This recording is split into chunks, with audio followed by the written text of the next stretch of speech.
एक ऐसा नुस्खा जो आपके कमर दर्द को ठीक करेगा, आसाब को मजबूत करेगा, खून की कमी को ठीक करेगा, जोड़ों का दर्द हो, कमर का दर्द हो, पट्ठों का खिंचाव हो, जिनसी कमज़ोरी हो, जितने भी सर्द मिजाज के अमराज हैं उनको बेहतरीन ठीक करेगा।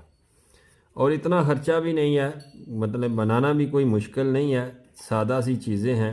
इसमें सिर्फ कुचला मुदब्बर जो है उसको आपने अच्छा सा मुदब्बर कर लेना है। कुचला लेके आप देसी घी में उसको बरियां कर लें, या अदरक के थोम के पानी में उसको बार बार जो मतलब इसको किया जाता है डबो के, तो उसको उसका फिर पिता निकाल के तो फिर भी उसको आपने देसी घी में बरियां करना है।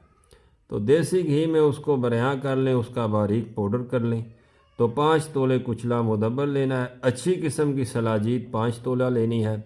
4 तोला आपने कुश्ता फौलाद, अच्छी किस्म का बना हो कुश्ता फौलाद 4 तोला आपने इसके अंदर लेना है।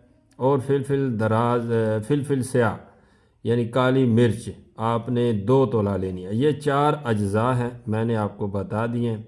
इन चारों का पाउडर कर लें, अलग अलग पहले पाउडर करें, इनको फिर मिक्स करें। मिक्स करके अदरक के पानी के अंदर इसको आपने खल कर लेना है। खल करके तो इसकी आपने छोटे बेर जितनी गोलियां बनानी है। तो एक गोली सुबह शाम लें। सिर्फ 10 दिन के इस्तेमाल से आपके खून की कमी का मसला, आपकी सर्दी का मसला, आपके असाब की कमज़ोरी का मसला, पट्ठों के खिंचाव का मसला, कमर दर्द का मसला, इसके अलावा जो गिले शिकवे जिनसी मामलात में होते हैं लोगों के, वो भी इंशाल्लाह इससे ठीक होंगे।